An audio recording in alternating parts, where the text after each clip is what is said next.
Hostel එකේ ගත කරන සාමාන්‍ය ඉරිදා දවසක්. සාමාන්‍යයෙන් ඉරිදා කිව්වහම මතක් වෙන්නේ කොහොමද?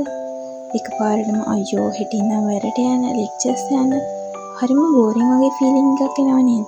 ආයෙමත් වැඩ කියලා. ඊට පස්සේ ඉරිදා දවසම ගත වෙන්නේ ඒ ගැන හිතන්නම තමයි. ඇත්තටම මම කල්පනා කරා මගේ එක්ස්පීරියන්ස් එක අනුව ඉරිදා දවස රිලැක්ස් එකේ ඉන්න ගමන් ෆුල් ප්‍රොඩක්ටිව් විදිහට ගත කරන විදිය ගැන පුංචි මොටිවේෂන් එකක්. ඇත්තටම මේ ඉරිදා දවස කියන තරම් අවුල්ද? නැහැ. මං කිව්වොත් ඉරිදා කියන්නේ හොඳම දවස කියලා. ඉරිදා කියන්නේ අපිට අලුත් සතියක් ප්ලෑන් කරන්න පුළුවන් දවසක්. ඉරිදා කියන්නේ අපිට රීසෙට් රූටින් එක ෆලෝ කරන්න පුළුවන් දවසක්. ඉතින් අපිට පුළුවන් නම් ඉරිදා දවස හරිම ෆ්‍රෙෂ්ලි ස්ටාර්ට් කරන්න. අපිට පුළුවන් වීක් එකම ෆුල් ප්‍රොඩක්ටිව් විදිහට ගත කරන්න. ඉතින් කොහොමද අපි රීසෙට් රූටින් එක පටන් ගන්නෙ? අපේ සඳුදා ඉඳන් සිකුරාදා වෙනකම් වීක් එක හරිම ස්ට්‍රෙස්ෆුල් වෙන්න පුළුවන්. ඉස්කෝලේ යන නංගි කෙනෙක් මල්ලි කෙනෙක් නම්, ජොබ් එකක් කරන කෙනෙක් නම්, යුනිවර්සිටි ස්ටුඩන්ට් කෙනෙක් නම් ඔයා බිසි ෂෙඩියුල් එකක ඉන්නවා වෙන්න පුළුවන්. ඉතින් මම අද කියලා දෙන්න යන්නේ ඔයාට ඔයා ගැන හිතෙන, ඔයාව ලස්සනට තියාගන්න ගම ඔයාගේ ඊළඟ සතියත් ලොකු එනර්ජි එකකින් පටන් ගන්න ටිප් එකක් ගැන. ඒකට අපි මුලින්ම ෆ්‍රෙෂන් අප් වෙලා ඉන්න ඕනේ. ඒකට අපිට පුළුවන් ඉරිදා දවසේ අපේ සෙල්ෆ් කෙයාර් ඩේ එකක් කරගන්න. කොණ්ඩෙට හොඳට ඔයිල් ඇප්ලයි කරලා මසාජ් එකක් කරන්න පුළුවන්. ෆේස් ස්ක්‍රබ් එකක්, බොඩි ස්ක්‍රබ් එකක් යූස් කරලා හොඳ වොෂ් එකක් දාන්න පුළුවන්. සමහරව හිතනවා එක්ස්පෙන්සිව් ප්‍රොඩක්ට්ස් තියෙන්න ඕනි කියලා. ඒක එහෙම නෑ. අපිට මිලදී ගන්න පුළුවන් පහසු විදිය හොයාගන්න පුළුවන් පහසු දේවල් තියෙනවා. හරිම නැචරල් දේවල්. ඒ වගේ එක ස්ක්‍රබ් එකක් තමයි පොපියුලර් ස්ක්‍රබ් එක, කොෆී ඇන්ඩ් ෂුගර් ස්ක්‍රබ් එක. ඒක අපිට ගෙදරදීම හදා ගන්නත් පුළුවන්. ඒ වගේම ඊට පස්සේ අපිට හොඳ මොයිස්චරයිසර් එකක් යූස් කරන්න පුළුවන් නම් තවත් හොඳයි. ඉතින් අපි මෙහෙම දවස ෆ්‍රෙෂ් විදියට ස්ටාර්ට් කරනවා කියන්නේ දවසේ කිසිම කම්මැලිකමක් නැතුව ගත කරන්න පුළුවන්. හරිම ස්මූත්ලි ගෙවා ගන්න පුළුවන්.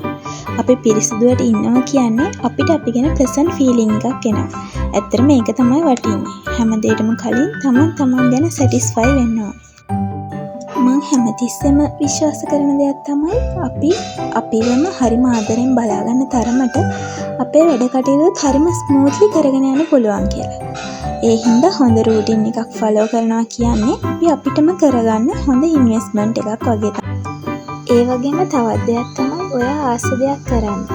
ඒක හරිම පුංචි දෙයක් වෙන්න පුළුවන්. ආස කරන කෑමක් කන්න, සින්දුවක් අහන්න, ෆිල්ම් එකක් බලන්න, ලස්සන ෆොටෝස් ගන්න.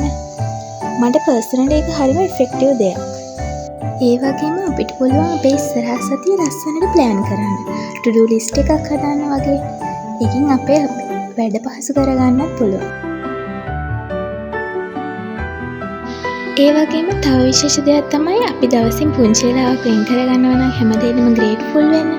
අපිට ලැබිලා තියෙන මේ ලස්සන ජීවිතයට මම හිතනවා අපි ග්‍රේට්ෆුල් වෙන එක හරියට බ්ලෙසිං එකක් වගේ කියලා.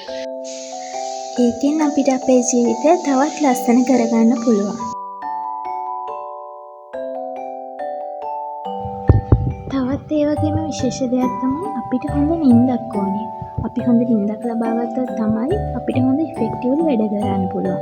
අපිට පුළුවන් එතකොට ඉස්සරහට එන දවස් ෆ්‍රෙෂ්ලි ස්ටාර්ට් කරන්න. ඒ වගේම ඒකෙන් අපේ ස්ට්‍රෙස් එක පාලනය කරගන්නත් පුළුවන්. හොඳ නිින්දක් ලබා ගත්තොත් ඒක අපේ මතක ශක්තිය වැඩි කරගන්නත් හේතුවක් වෙනවා.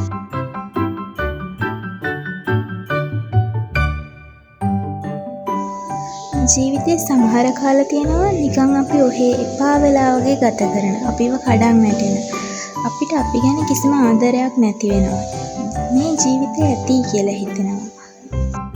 එක දිගටම වෙන්නේ නරක දේවල් විතරයි කියලා හිතෙනවා.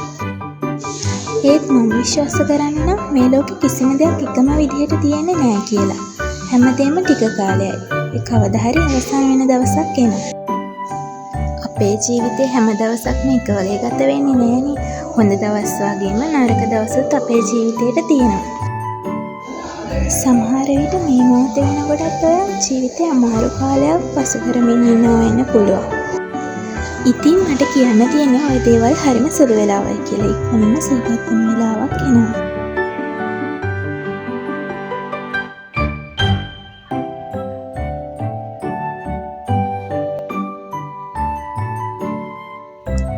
ඉතින් අද අදට මම මේ වීඩියෝ එක මෙතනින් නවත්තනවා. තවත් දවසක මේ වගේ ලස්සන වීඩියෝ එකකින් හම්බවෙමු. මම ගිහින් එන්නම්.